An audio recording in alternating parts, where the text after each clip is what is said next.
Ready? Here we go.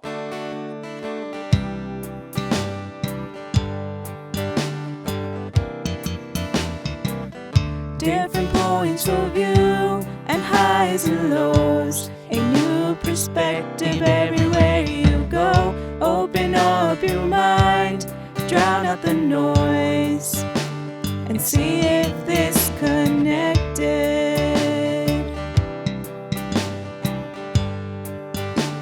And see if this connected.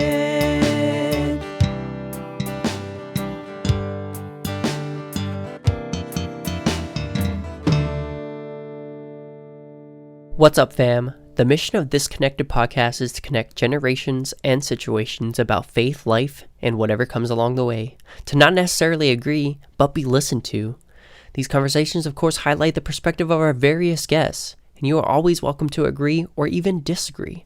But as always, we hope that it is done in charity. Now, here's your host, Catholic.Dad. Thanks for that intro, Tony. As usual, producer Tony gives us our intro. And fam, I have a guest for you today. Right here, sitting next to me. Well, if you're listening to this on their Spotify, you can't really see him.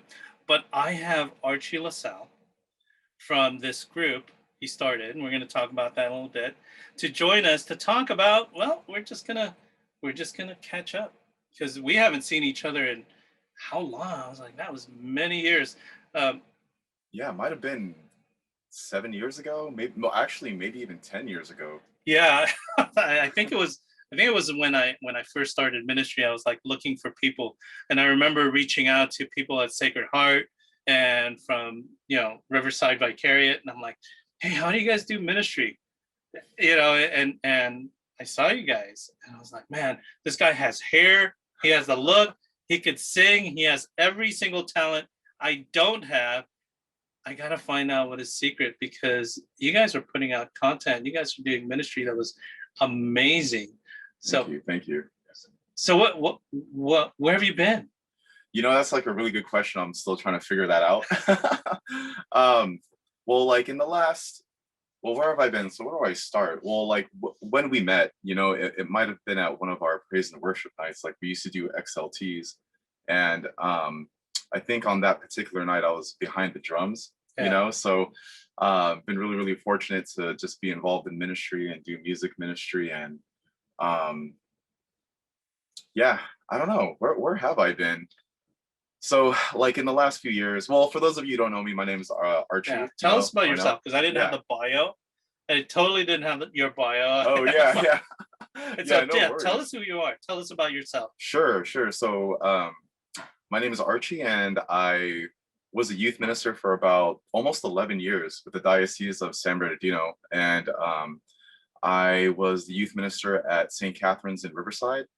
And in that ministry, we did a lot, like I was really blessed to have volunteers who were really, really talented, way more talented than I was, to work social media, to be on different platforms and just to reach out to like people like in different ways. So, you kind of mentioned a little bit about how, we were really heavy like on Instagram and other platforms.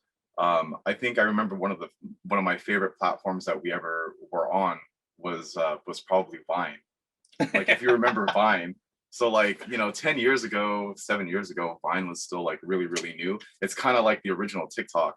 So we used to put out content like just advertising like, hey, the church is here. The church isn't just a stationary building. Like it's something that's living, it's breathing, and it's waiting for you. In fact, it's not a church that actually waits for you. It's a church that like goes out to you, and so my core team, my core members, my volunteers, they're able to put their skills to use and reach out to high school kids that way. Yeah, you guys during that time, and still Riverside Vicariate in Diocese of San Bernardino has always been in the forefront of new things. And I remember just seeing this come up on Instagram and on Vine. I'm like, look at these Protestants. I mean, they're doing amazing things. And then someone tells me, it's like, no, they're Catholics. I thought, what? Yeah. They're Catholic? It's like, Catholics can do that? I mean, you guys were like literally stepping outside of the box. Now, what was the inspiration of doing that? We just saw media as something that we were really into. This is like when YouTube was actually really starting to blow up and get big, and personalities were coming out of it.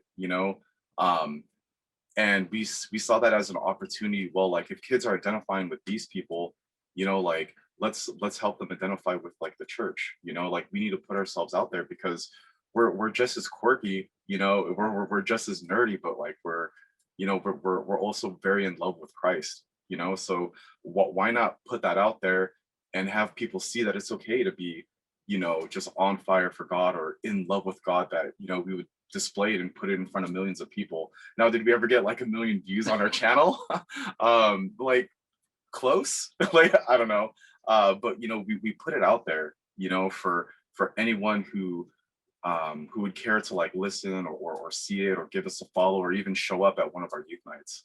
So that was like kind of the inspiration. We just saw a platform where we could minister to like a broader audience, like a lot more people. And again, I have to give credit to my volunteers, my core team, because I didn't know how like YouTube worked. I never even heard of Vine until one of my kids like showed me this really funny like stop motion video of this guy, like, and random things would appear like in his hands, and I said, man, we have to get on there. And I said, guys, if you know how to do it, like let's do it. Like we'll produce content for it. That is literally evangelization. That's literally what they did. It's if you look at the Old Testament, everyone was in Jerusalem. Yeah. Then you got Paul. He decides, hey, you know what? I'm gonna go out. I'm gonna go out to the Gentiles, and he found a new medium. And you guys found that medium, and it's just amazing of how many people you reached. People still talk about it to this day. So I'm just so excited. I'm like giddy that you're here. It's like you're here in the studio, and we're actually in studio. Yeah, and we're in studio. Like, can you imagine that? Like something, I always thought about this day when we could like meet in person with like our good friends or just reconnect with people that we haven't seen in a long time. And last year I never thought that was like really going to be a reality or a thing that could happen again. And I'm really glad that we're in that place now where we could actually gather, and sit like face to face and like laugh and just feel each other's energy. I mean, it's been great that technology brings us close, and we've been having Zoom meetings, but I want to feel like your presence. I want to see. I don't know. I just want to see you glisten. Yeah, it's like the Filipino thing. Yeah, a little glossy, yeah, like that. Oh, like a little glossy right there. That's a permanent gloss.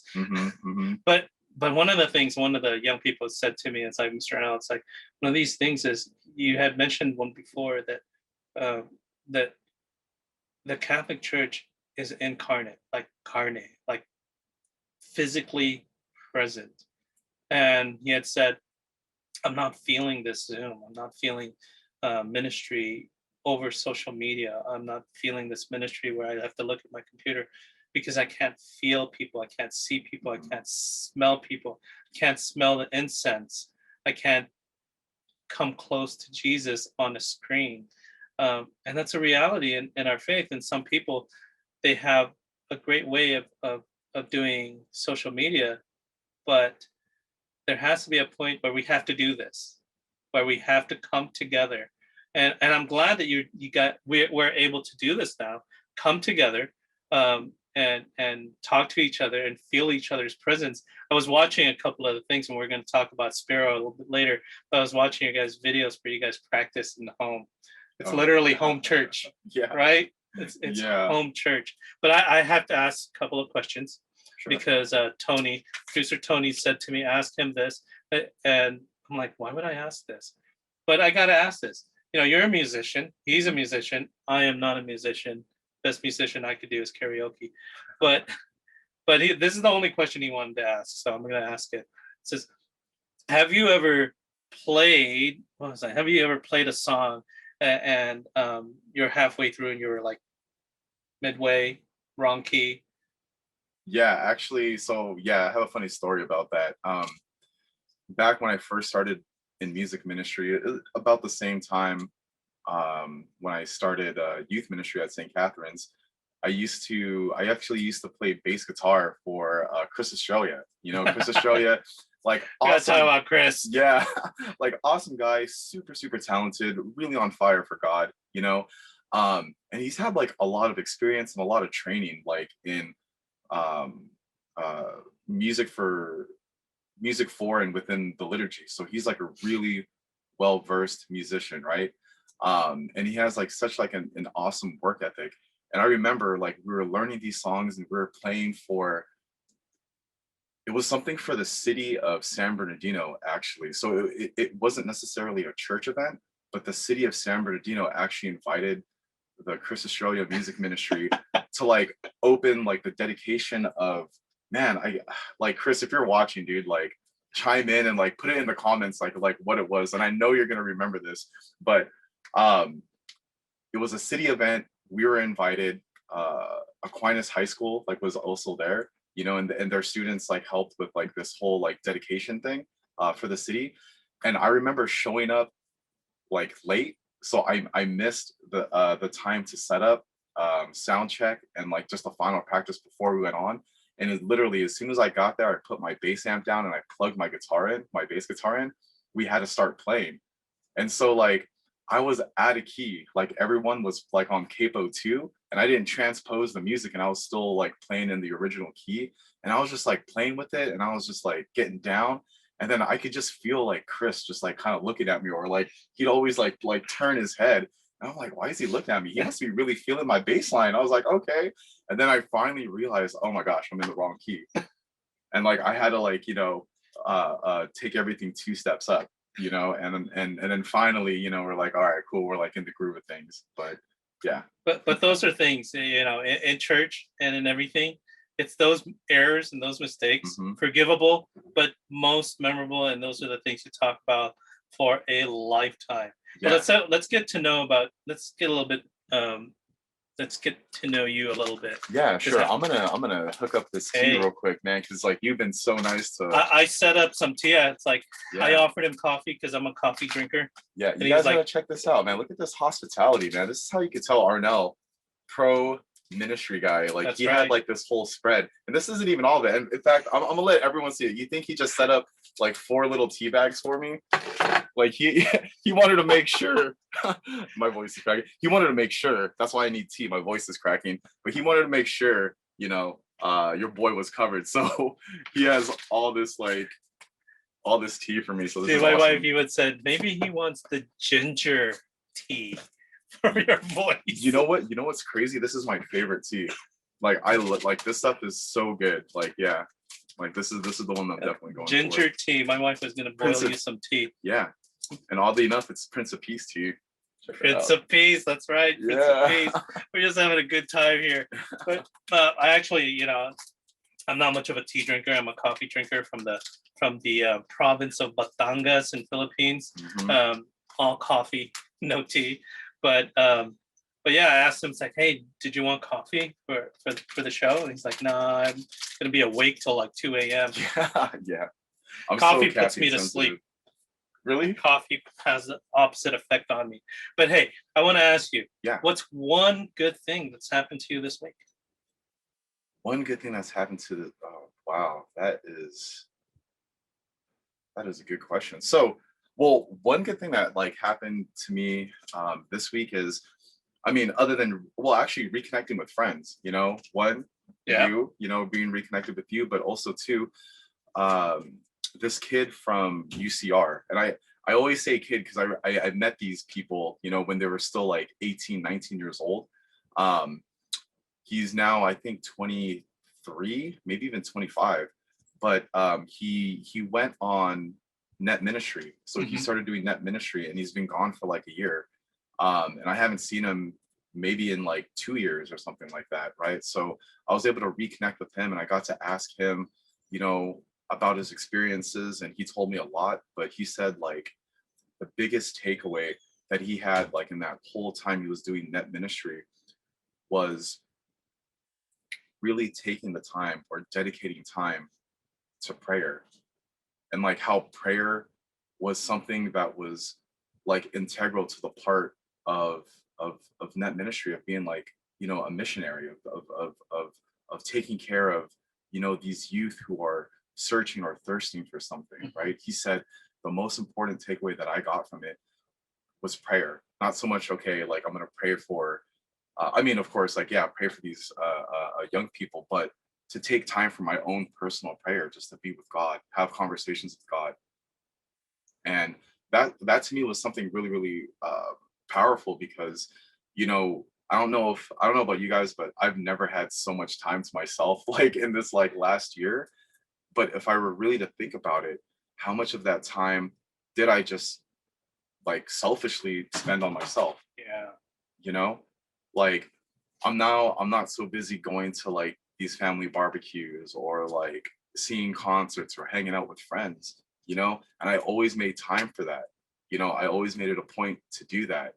But now I have this opportunity to make time and dedicate time, to allot time, to give time to God. And like reflecting on this last year, I don't think I spent enough time in prayer. Right. And like that just hit me. Like that just was like such a big gut check, But as much as it was kind of like, oh, Archie, you're kind of slipping, like I really find that to be like the best thing that probably happened to me like this week. And that was just last night. That Wow. was just last night. Yeah. Yeah, God sends the right people at the right time to check us, because you're right. People are hearing that on the show this whole year of almost 16 months of of isolation. I think a lot of us have forgotten that we weren't isolated. God gave us an opportunity to be with Him. Yeah. But did we take that opportunity to be with Him? I'm surrounded by books, and I have this collection of books. By the way, if you have one of my books, it's time to return them. You know who you are. Um, but did I take the opportunity to read, to listen, to really delve into Scripture? Sometimes, as a youth minister, as a person working in the vineyard as a shepherd, um, everybody looks at you and it's like, oh yeah, his prayer life is awesome. I want Archie's prayer life. I mean, how he worships, how he does that. And then you're like, oh. And then someone here is like, man, Archie was having a hard time with that. It's like, if you guys only knew, like the prayer. pressure. Oh my goodness, yeah, the pressure. It's like, I'm just as human as you guys are, and everyone thinks that. Well, I don't want to say everyone thinks, but maybe it's a popular notion that youth ministers like built it all, like the Holy. whole youth ministry, like just on these shoulders.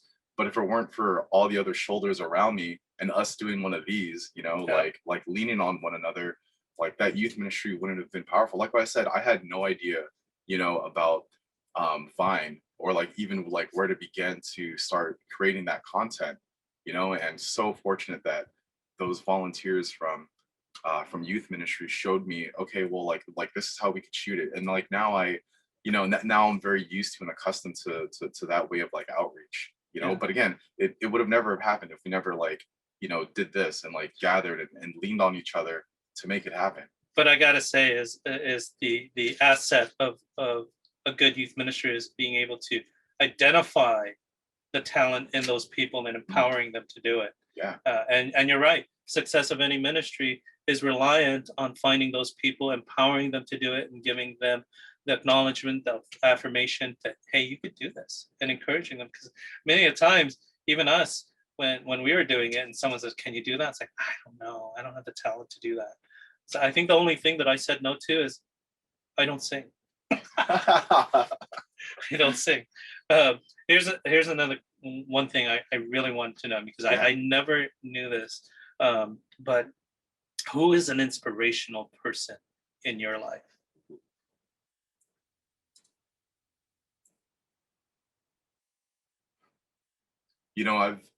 I've really been blessed to spend pretty much the good part of my adulthood years in ministry, and I've been surrounded by a lot of very faithful and influential people, and I've had like a lot of good examples of what it is to be Christ, like what it is to be very sacrificing and selfless for others, you know. Um, but I think a person of really great influence to me would definitely be my seventh grade CCD teacher. You know, we used to call it CCD back in the day. It's now called faith formation. Faith formation. In fact, if you guys know what CCD stands for, You're aging drop yourself. it. You're aging yourself, but to make us feel better, right? Put it down in the comments or something, like if you know what CCD stands for, you know. And if you do, I don't know, I'll like your comment or something. I'll send you something. I'll send you like a St. Joseph catechism. We'll send you a sticker. Yeah, there we go. Yeah, we'll send you a sticker. Even better. Even better, we'll send you a coaster. Here you go. Yeah. I mean, who wouldn't want to fill up their mug and wake up to this? You know, every time you take a sip of that coffee, you get to see this face. Just that right there. Can you imagine? Yeah. But yeah, my seventh grade CCD teacher, Justa, you know, her name is Justa. She was, I believe she was from like the island of Palau, you know? Oh. Yeah. So the reason why I say like she was really, really influential, even though I've really only had experiences with her like at class, right? Like at these faith formation classes, the thing that made that like so powerful for me was, you know, I grew up in Moreno Valley, right? St. Patrick. St. Christopher's. So went to St. Christopher's, and we had a lot of rowdy kids. You know, we had a lot of rowdy kids like in our confirmation classes, our faith formation classes. And you know, before I had a halo over my head, before I became a youth minister, I was also a rambunctious teenager. You know, I was also like one of those rowdy kids. And because I knew these kids, you know, we would feed off of each other, and unfortunately sometimes like we wouldn't be the most respectful to her. You know, she Archie? Yeah, you know what, like I'm gonna be really real with you guys, and this is like kind of an exclusive, and maybe, you know, I'll share this testimony, like I don't know, like at a retreat when we have in-person retreats again. But we went as far as like when she was teaching her class, we would turn our desks around. We would literally pick up our desks and turn them around. And you know, day after day, like we would do things like that. Like I'm not even going to talk about like the other things we did, but like that was one of them. But day after day, like week after week, she came to class. She was never late. She was always prepared, and she always taught. She always taught us. Like it was something so important to her. And I started noticing it, and I thought that was like a huge turning point for me, because I was just like, what person in their right mind would suffer through this? like this is it. Just like if this was me, I would have like a mental breakdown. Like I don't know if I could even take that, you know.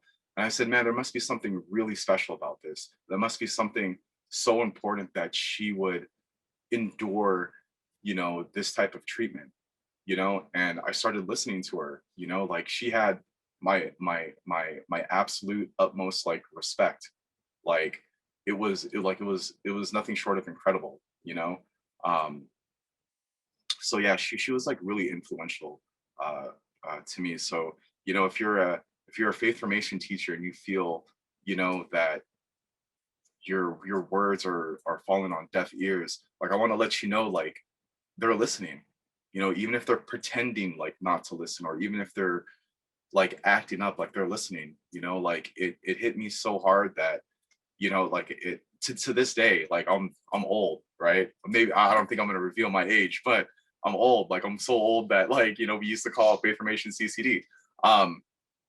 But you know, it stayed with me till today, and I could still remember like everything about that class. I still remember that moment where I'm like, I need to turn my desk around, you know. Like I need to hear those. Yeah, I need to hear that. I need to hear the word of God, you know. Like I need this. This is something super important, you know. So like don't give up, don't lose faith, you know. Those kids hear you, and like it may fall like on a heart that's a little hardened or whatever, or, you know, maybe it's in some thorns right now, but that seed will wiggle its way down, like past the thorns. It's going to hit that soil, and like the sun, right?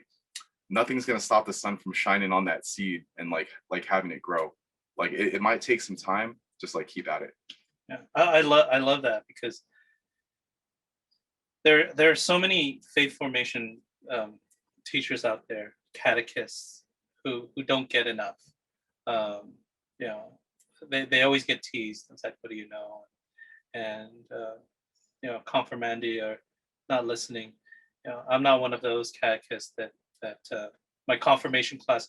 You all know what I tell you when you misbehave. You're going to hell. I have parents who got upset with that, but I love you enough to come back every single day to introduce you to the Word of God. That Jesus loves you enough to get you out of there. He died for you. So, but that was always my say. Yeah, kids misbehave. You all going to hell. Yeah.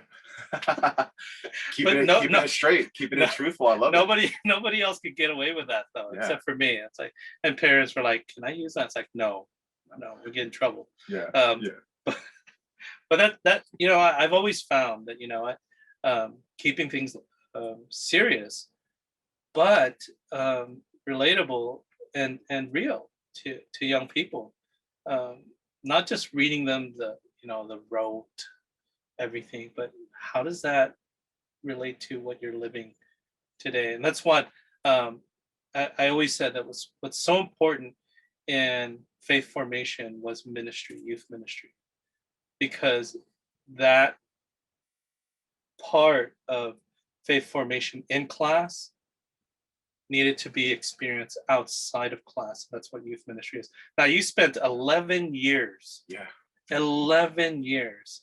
I took 8 years and I was like, I'm done.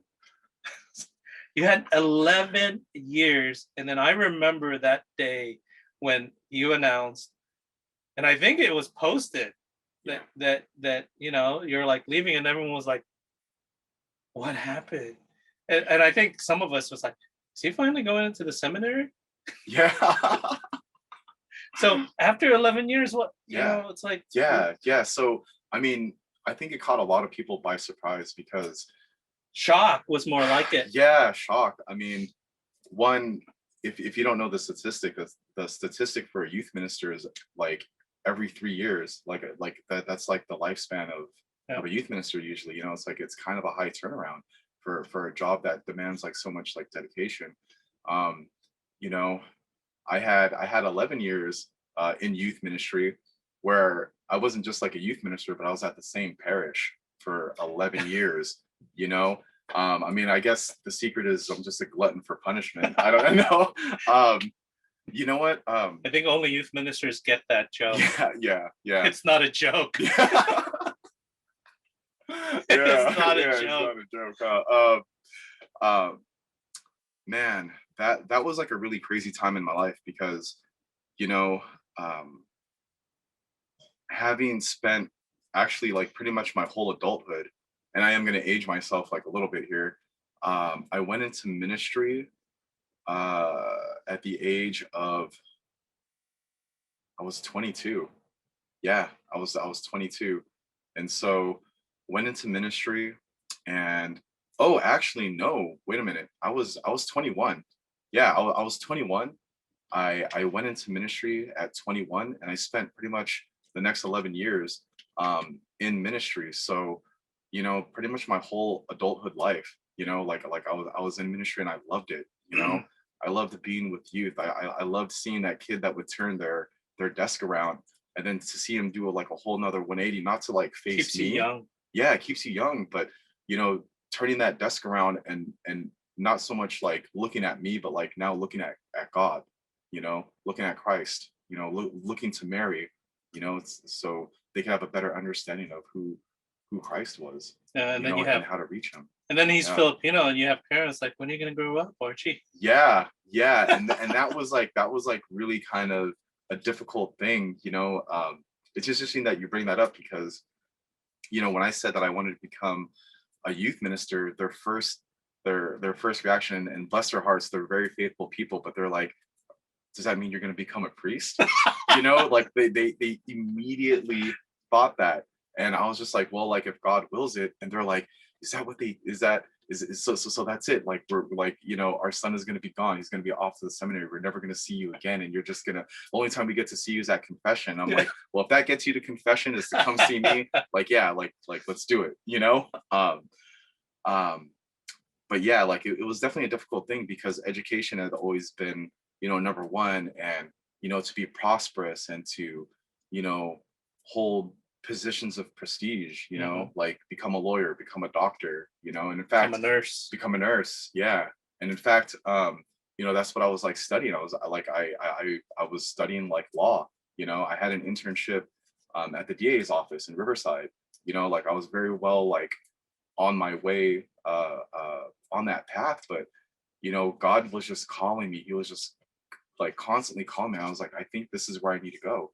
And then I had this amazing opportunity to go to World Youth Day, you know, 2005 in Cologne, Germany, you know, and that was like a huge deal. In fact, I don't come from like a very like well-off family, definitely very humble, and my parents, like, they provided everything I needed. Like I never did without things that I needed, so very well taken care of. And I played some sports too, but um another thing that they helped me with was going to World Youth Day, and that in and of itself was incredible. Like I've never seen, because like at this point I'd never been like at a large Catholic event. It's always been at the parish level.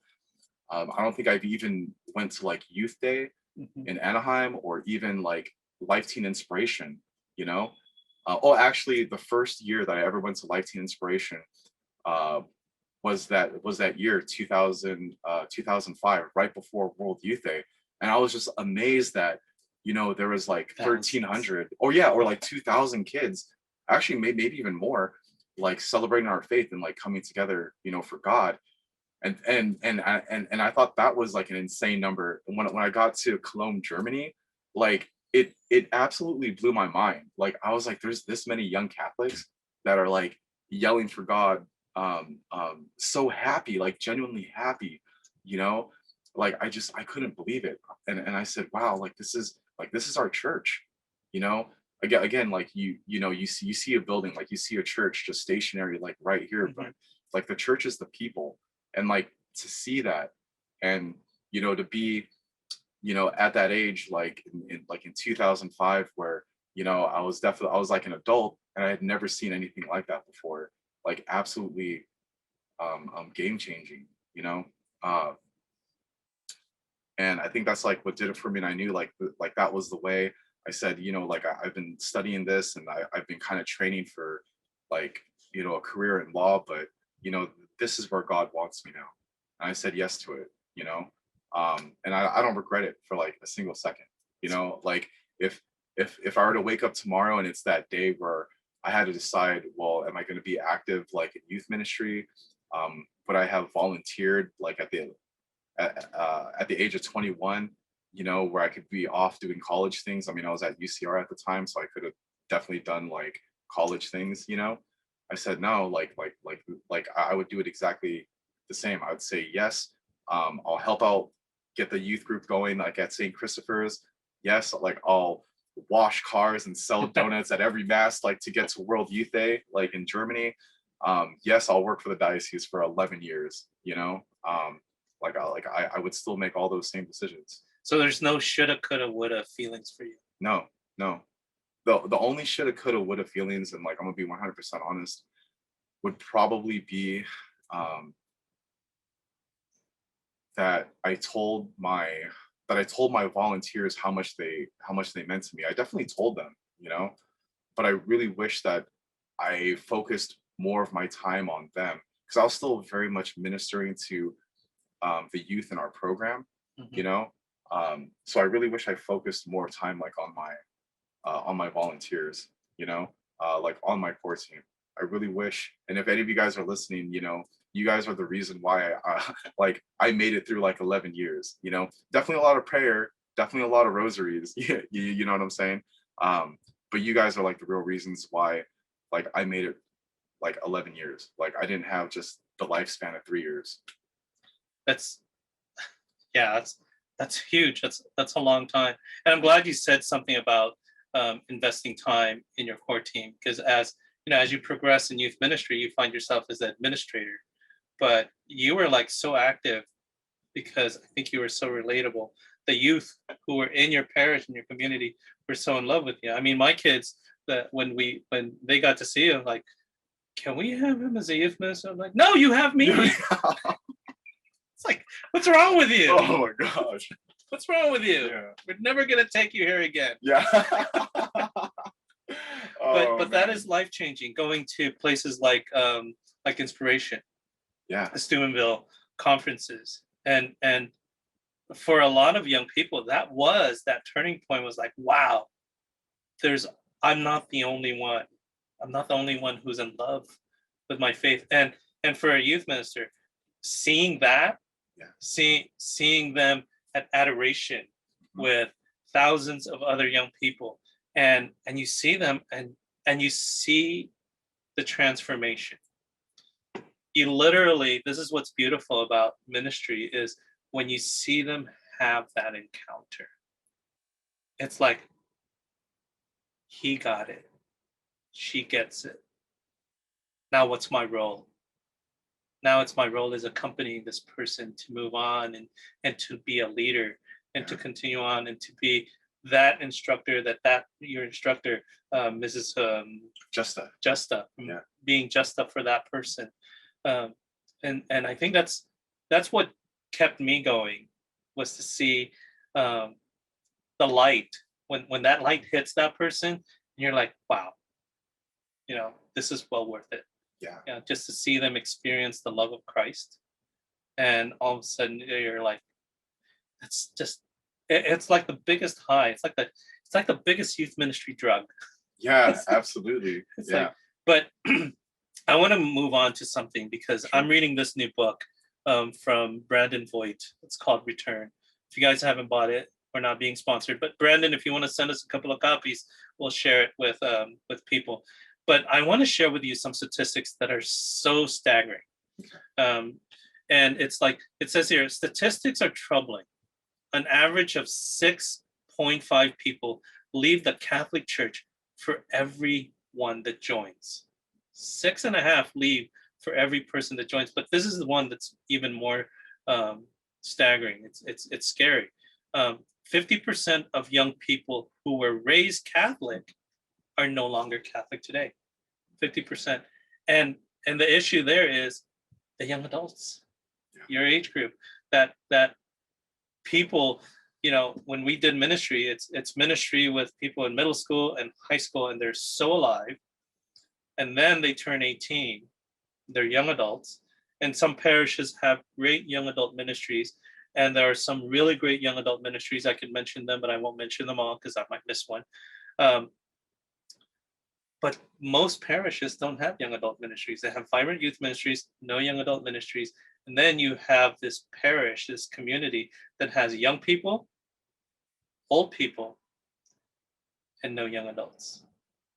That's like that gap that's missing.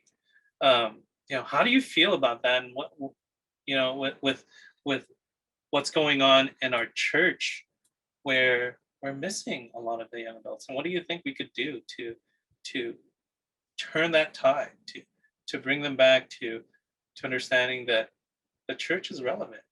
Yeah.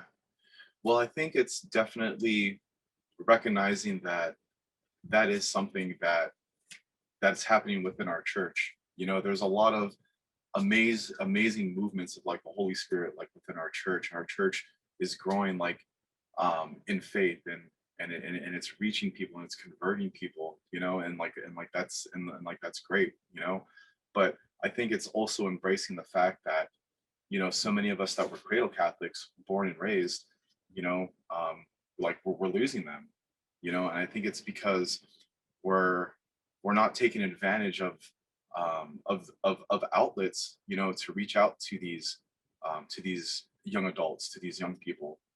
For instance, if it weren't for the young people that were my volunteers back in the day that told me about, Vine and like YouTube and the power of it, I would have missed out like on a whole demographic of like people to bring to our church, and I think like the church has to embrace different facets to reach young adults. And to really learn how to speak the language that they're speaking today.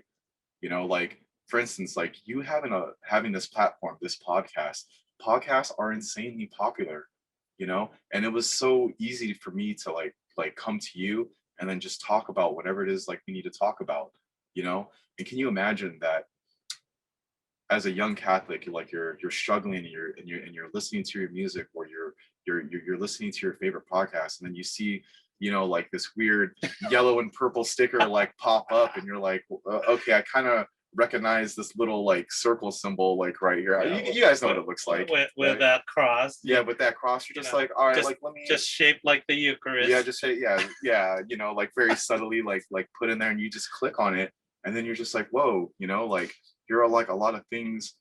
They're talking about like a lot of things that I went through, and this is like why I fell away. But now these people are like back, like maybe it's time for me to come back.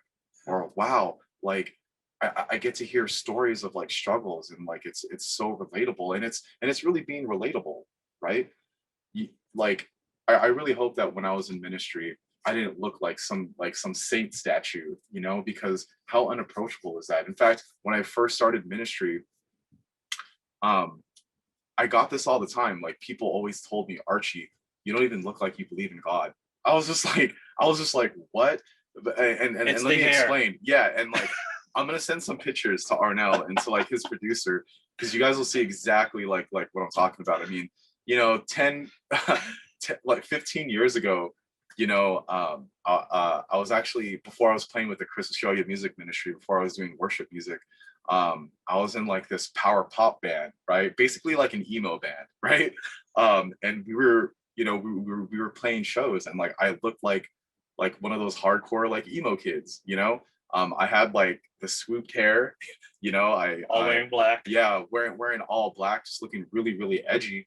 And I guess I didn't fit the bill, but whenever someone talked to me and they learned like I was active in my faith, or I was a youth minister, like people were taken aback. I remember, I distinctly remember, I think it was like my third year at UCR. I did this interview for like this the Highlander magazine, right? And this girl was interviewing me, and she said, yeah, so campus life, like what do you do, and what do you do outside of campus? And so I told her, oh, AFIO, that's that's the pre-law fraternity. I was like, all right, I was part of that for a little bit, or I went to like a few of those meetings. And I'm actually also a youth minister. And like she stopped dead in her tracks. She's just like, wait, can we back up? You're a what? I was like, I'm a youth minister, like at my church, like here in Riverside. And she was just like, I would have, and that's when I heard it for like the first time.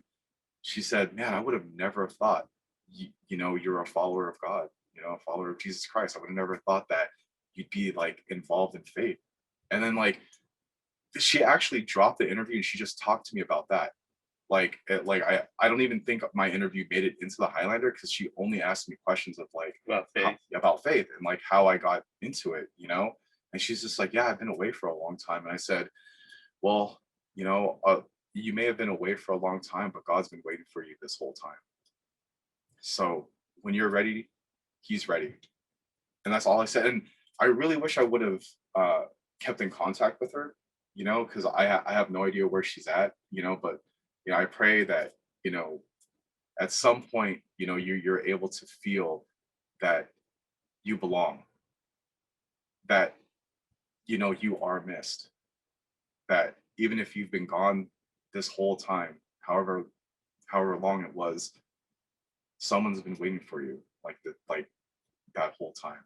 And those words is for anyone who's listening, who may have been having that experience of missing God, especially during this pandemic, where you've been alone. Archie's words are for you, that God has never left. You're not alone. I have this image sometimes, even myself, when God is absent, I have my back turned. And he never turns his back on you. He's always there. He always has his arms outstretched, open, waiting, calling you home, calling you back to him. Thank you for sharing that, because I think a lot of people need to hear that in a world of hurt today. and these statistics that are staggering.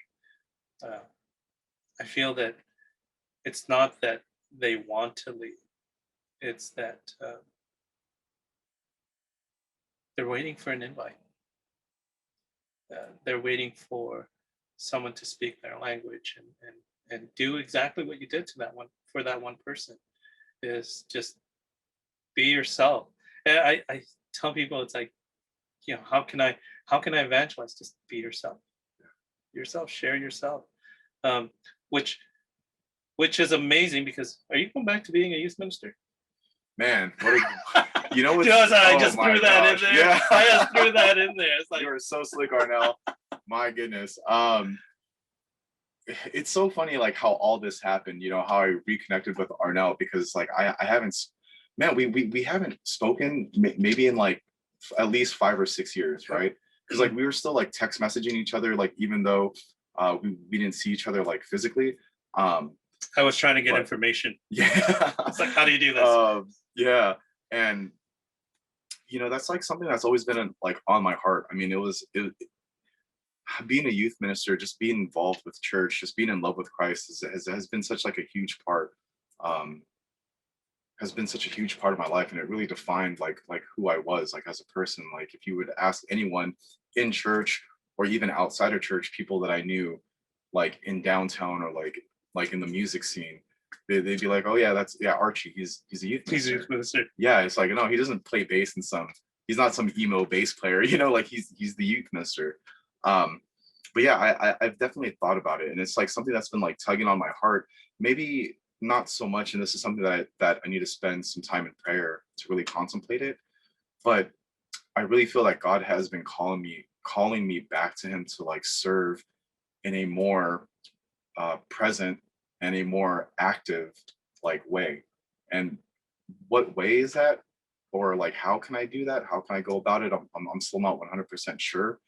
Again, that's something that I need to spend time with God, like on that topic and really pray about it. But, getting back into music ministry and like throwing like events and having these spaces of like worship where we could gather, I think is a good start, Right. where, okay, like maybe I'm not dedicating week after week, day after day to like hosting like these events, or having a core team like behind me, but every couple months, like this is what I do, and then I'm slowly getting like more and more involved. And in fact, it's so funny, like when we started this band Sparrow, we never really intended to be a ministry. Yeah. Like we weren't even planning on ever organizing or hosting any events or doing any praise and worship nights. We're just like, yeah, if a church needs us, they'll call us. Yeah. They'll handle everything, and we'll just show up and we'll play, and then then like we'll go about the rest of our day. But we answered the call. God said, well, like I need you. God said, like the people need you, the community needs you. Yeah. And so, okay, so we started like organizing events. We were like, okay, we'll do one, Yeah, I'm glad you mentioned that, because we got connected again because of Sparrow. Yeah. And because you're having Father Tim Grumbach on. By the way, we're going to release this probably tomorrow or the next day. Cool. So in time for the June 5th event that you guys are having, where you have Father Tim, who's going to be speaking. And that's, someone tagged the podcast in there and said, have you heard of Father Tim? And then you responded. I was like, who is this? And it was like, yeah. Archie? Yeah. Yeah. And because you didn't DM me as Archie, you DM'd me as Sparrow. Yeah, I DM'd you as Sparrow. And I was like, I know. And it's like, it's Archie. I think it's Archie. Yeah. And then you said, yeah, this is Archie. I was like, oh, he's back. He's back. Oh my goodness. So tell us first, what is Sparrow, and tell us how you got started with this. Sure. So Sparrow, I mean, it's a collection of like different musicians. Like we've all been, really active in the adult community, like before the lockdown happened, before the pandemic and everything. We've always like played at little events here and there for like the Newman Center. Um, and then finally we're just like, we're playing with each other often. Like, why don't we just start a group of like these core musicians, so that way, we could stay rehearsed. We're not, yeah, yeah. That way we could like stay rehearsed, and we don't have to stress about like getting ready for like another event or whatever it is, retreat, praise and worship night, um, being like liturgical musician, being liturgical musicians. Like, let's just stay rehearsed. And so, yeah, so we did that. And when the pandemic happened, like, we're just like, well, that was nice. We literally played one event, like as a collective whole, like as Sparrow. And then the pandemic happened and we went on full lockdown. A few months went by, and I think, like, everyone could attest to it, where you're getting a little stir crazy, and we're just like, we need to be a little bit more than a band. I think we need to provide a place for people to gather safely, of course, and um and just express faith, like, let's get our community going again. And so we threw an event in September, like late September of 2020, and we limited the number of people who could go there, so that way, we could socially distance 6 feet apart. We had everyone bring their own chairs. Everyone was required to like wear masks and everything like that. And we held it outside. So we held it outside. We did, what did we do? We had a guest speaker come out, Abraham. Yeah, so we had Abraham come down, Abraham Villa. Awesome. Shout out to Abraham. Yeah, shout out to Abraham. Awesome individual, super humble, Yep. But he agreed to it, and it was a good time. And we said, man, we need to continue this, because not only are we serving, our need to express ourselves musically, and like, this is our gifts that we're given to God, but we need to be able to continue to share those gifts and give people platforms, or just provide spaces for people to worship. I'm glad you share that, because Yeah. I think you're hitting the nail on the head with it's not home church. This is not, I correct me if I'm not interpreting this right, but Sparrow is not like what some people have in our Protestant brothers and sisters, where they have home churches. Yeah, you guys are a worship team, and you're providing a space. And I think that's what the church needs to understand, is providing young adults a space to be able to come together and praise. And worship. Because I think a fear of the church and leaders in the church is that you guys are doing this and you're having music, and their focus is, you should just be going to the mass is enough. And folks, if you're listening to this and you're a leader of the church, the mass is, and the Eucharist is, the source and summit of our faith. But to feed young people and to give them and allowing them and affirm that the space that they're creating is church, will allow the answer to this hemorrhaging that we're having of 50% of baptized Catholics leaving, is because they're looking for that space. This is a new group of people, young people, who are hungry for what you and Sparrow are providing. That it's exciting. It's exciting to see young people come together. Yeah, and I'm looking at your Instagram, and it's like, oh, well, it's not just a talk. It's not just music. A confession. Father Partida, shout out to Father Partida. Gotta love Father Partida. It's like, by the way, Father Partida, thank you for always sponsoring me to go to those trips. Don't stop. But confessions.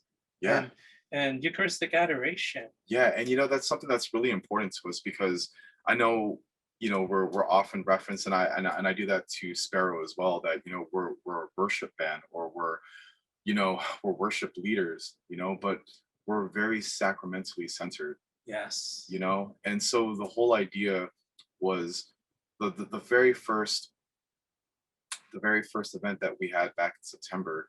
Yes, it was a praise and worship night, but we fought hard, or I don't want to say fought hard, but we did our best to invite all the priests that we knew to be there so we could have the opportunity for the sacrament of reconciliation. Can you imagine, like, in that whole time that we've been apart from like one another, you know, we all needed that healing that comes from like reconciliation. We needed to come back together as a church. you know Confession is not just saying like a laundry list of things that you've done to offend someone, to offend God. It's a reconciliation of a relationship where someone loves you so much that you spit in their face and their arms are still going to be wide open. They won't even wipe the spit off of their face. God won't even wipe the spit off of his face. You'd be like, you know what?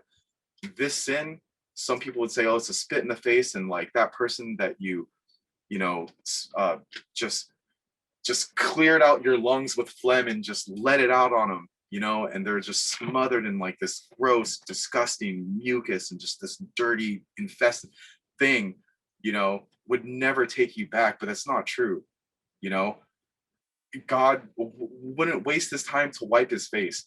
He'd use his hands to embrace you. He wants to reconcile with you. And so we made it like such a huge point to have priests there. And you know what? We did get a couple no's and respect it because, a lot of people were still being very cautious and, nothing against them. That was their choice, but at the end of it, we were able to get 2 priests there and we offered reconciliation. And a lot of people came up to us and shared with us, this is the first time that like I've really been outside of my house other than maybe the grocery store, and this is the first time that I've been to confession, not just like during quarantine, but like in years, and man, that was such a blessing, I can't begin to tell you like what that meant to like us as a group. And after that, and that event was really going to be like our only thing that we did. We were just like, all right, cool. We did this one event, we're good. But after that one event, we're just like, we need to keep sharing this space with people so that way they could be in a place where they can reconcile with God. So us as a worship band, yes, we are, but sacramentally focused. That is the center of who we are. And actually, my bandmates, my goodness, like even through quarantine, they were teaching faith formation via Zoom. And that to me was amazing. Jenny and Anthony, newly married couple, only been married for a year. I was wondering why they were holding on to each other. Yeah, they're holding on. Yeah, that's them right there. Can we leave some space for God, please? Thank you. But young married couple, they've only been married for a year and they're still serving the church. This was something that was so important to them, and like I really admire that about them. I mean, like, look how much joy this was taken almost 2 years ago, or actually that picture was taken like a couple months before quarantine, actually, before everything hit. That was like our first event like as a band. Anyways, yeah, that was our you have our Hillary pictures. Yeah, Hillary, Jerry, myself, and we actually have one person that's not in there. Her name is Fernanda. She's awesome vocalist. If you guys come out June 5th, like you'll be able to like see and like meet her and everything. Like another amazing woman of faith right there. But yeah, it just dawned on us that this isn't just important to us. It's important to the people who come or the people who are thinking about coming, like to these events. It's it's beautiful to hear for a person who's older, no longer a young adult. It's always beautiful to hear that there are active young people who are choosing to be messengers, messengers of God. In Acts 2, you bring Christ, 3,000 at the end of that chapter are converted.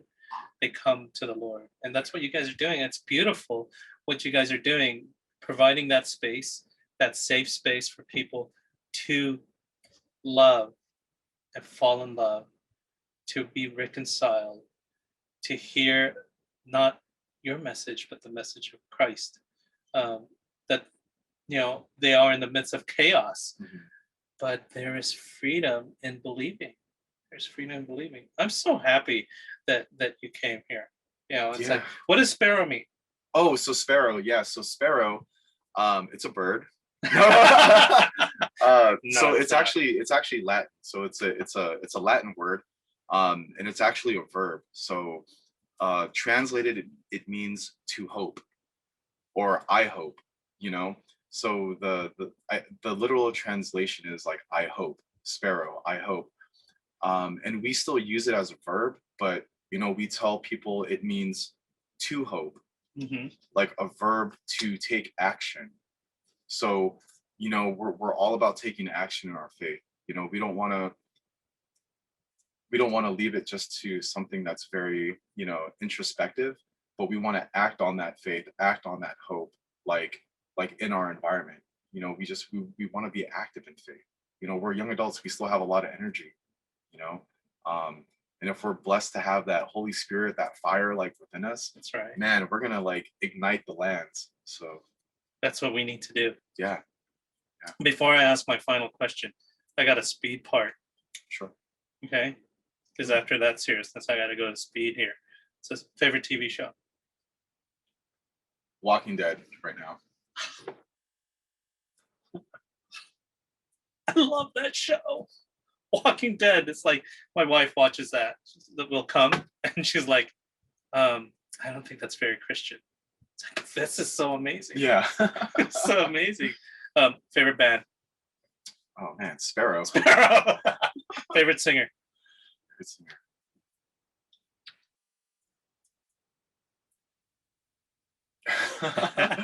You know what? I'm gonna say right now, Janet Jackson. Because like whenever I hear Janet Jackson on the radio, like I just get down on it. Like He's gonna start getting up. He's gonna Yeah. do the dance. Yeah. All right. Favorite worship song to sing?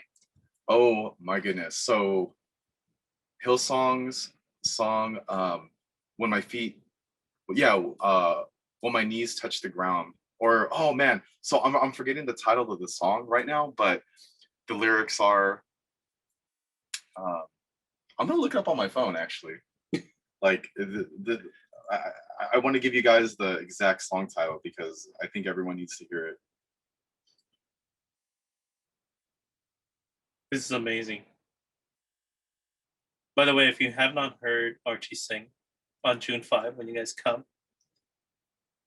it's gonna be amazing. Actually, I'm gonna try to see if my wife can go with me. It'll be a date. Oh, that'd be awesome. Like, yeah, we'd love to have you, man. So it's Touch the Sky by Hillsong United. Touch the sky. Yeah.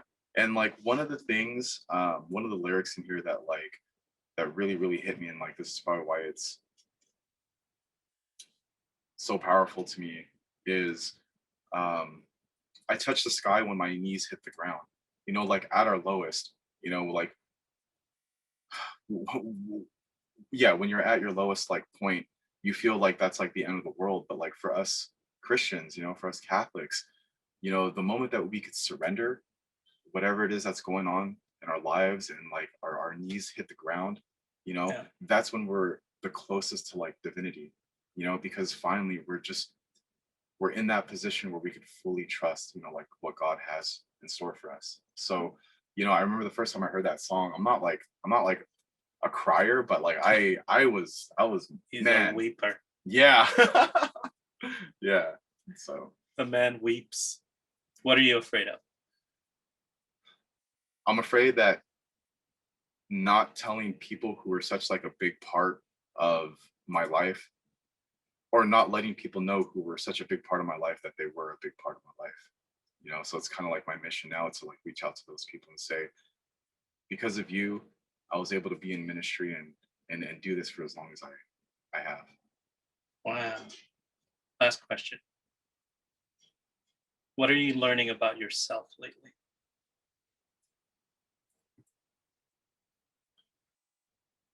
I leave the hardest ones for last. I think now, now more than ever, what I'm learning is, my first ministry should always be like my family. Family is my first ministry. But what that also entails is like, you're my family. Okay. You're my brother in Christ. Like, you are so important to the ecosystem that keeps, Archie's world like running. Like if you're to like no longer exist, that ecosystem would like start to break down. I mean, can you imagine like all this time has passed between like you and I, but here we are in this Yep. room, and you're asking these questions, and like these are things that I haven't thought about like in like a long time, Personal question. personal questions. So, you know, that family is my first ministry. That yes, I have to take care of like my parents, my brother, my sister, but my family in Christ is just as important. And if this is a talent, or if I have a talent that I could share, like just share it. If I could do something that would like reach someone somewhere, like just do it. Like there's no risk. The only risk that like I might have is not knowing what it could have done. So, that's not something that that's not a place where I want to be. Don't leave it to regrets. Yeah. Don't leave it to regrets. So Archie, you're playing with your worship band, Sparrow. Where can our listeners connect with you online or however? And how can they connect with you guys? So you guys could connect with you with personally us and with the group. via, well, one, like in prayer, like, please pray for us. Prayer is like something that's so important, so powerful. And even if I never get to meet you, like face to face, like just know that you lifting us up in prayer is allowing us to like continue to do this ministry. And I'm praying for you guys too. You could find us, if you want to see what we're doing like day to day, you could find us on social media. Instagram is like where we're now like more active. Like, I've convinced the band to be a little bit more present there, and like I'm kind of like overseeing like the Instagram page. So, you could reach me directly there. You could shoot me, yeah, you could shoot me like a DM there. Sparrow worship, Sparrow_worship. So you could find us there on Instagram. And we're currently working on getting our Facebook up and running, and we just want to keep expanding because we want to be able to just reach as many of you as possible, to minister to as many people as possible. So but Instagram would definitely be like the best way to reach us and to see where we're at, what we're doing. It's amazing. Thank you for providing that space. Thank you for coming on the show. Yeah, thanks for having me. This is just like, I'm just having fun. It's like we could basically record this and just talk, and we're gonna have tinola after this because my wife made some Filipino tinola. So you guys are welcome to come if you can find the house. But thank you. This is amazing. Catching up is always one of the most beautiful things in ministry. Yeah. It's always, I always look at that when St. Paul would go on his ministry and he would come back. I always have this image because I'm Filipino that he'd come back and have tinola with his friends. But this is what ministry is, folks. This is coming together. This is seeing what things are going on, what Archie is doing. So come support. And man, thank you again. Yeah, no problem. And June 5th, I know you guys heard it a couple times, but June 5th at St. Francis de Sales in downtown Riverside. That's where we're going to be. June 5th, 6:30 p.m. We're going to have Father Tim Rumbaugh give like a special message. We're going to have adoration, so we're going to be there sacramentally with God. We're going to have reconciliation. And so like, I really invite you, to come closer to God, to reconcile that relationship, because he's been waiting for you. He loves you. So June 5th, that's a Saturday, St. Francis de Sales in Riverside. Google map it. We'll post the address on our Instagram, give you directions on how to get there. Do they have to register or anything and just show up? You could, it'd be nice. You can register. Like if you go to our Instagram, we have like a link in our bio that you could click on and register. That way we could prepare.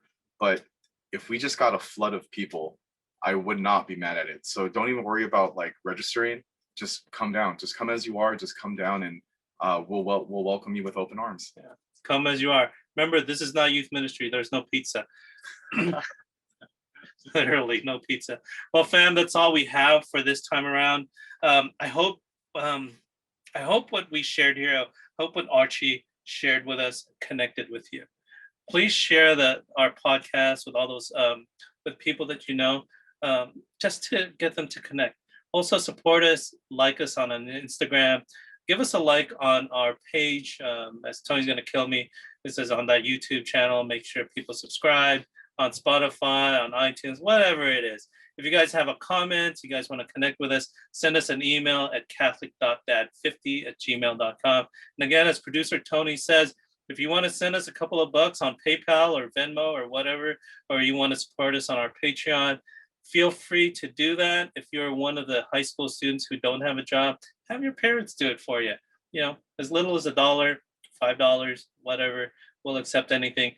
It helps us with our mission to support young people trying to live out their faith. 100% of what we take into this podcast goes back to young people, and maybe one day if we actually hit big, we'll be helping Archie and any of the ministries that are out there. So that's all we have, folks. And as usual, as we always say, live a life of holiness, be blessed, and be third. Different points of view and highs and lows, a new perspective everywhere you go. Open up your mind and drown out the noise of different generations of new girls and boys. So sit back and relax, this Catholic podcast. Don't overreact if the thoughts are abstract. When it's hosted by Catholic Dad, who knows what's gonna happen? Hey, what's up, fam? Different points of view and highs and lows, a new perspective everywhere you go. Open up your mind and drown out the noise and see if this connected. What's up, fam? To connect generations and situations about faith, life, and whatever comes along. Expect runaway thoughts like a runaway train. Break into conversation like links of a chain. Make a Hail Mary pass, hope this connects. Have a question for a guest, put it to rest. Live a life of holiness, lead by example. Follow at Catholic.Dad and be tangled. Christ leads our way, he's the good shepherd. Pray for one another, be blessed, and be third. Different points of view and highs and lows, a new perspective everywhere you go. Open up your mind and drown out the noise and see if this connected.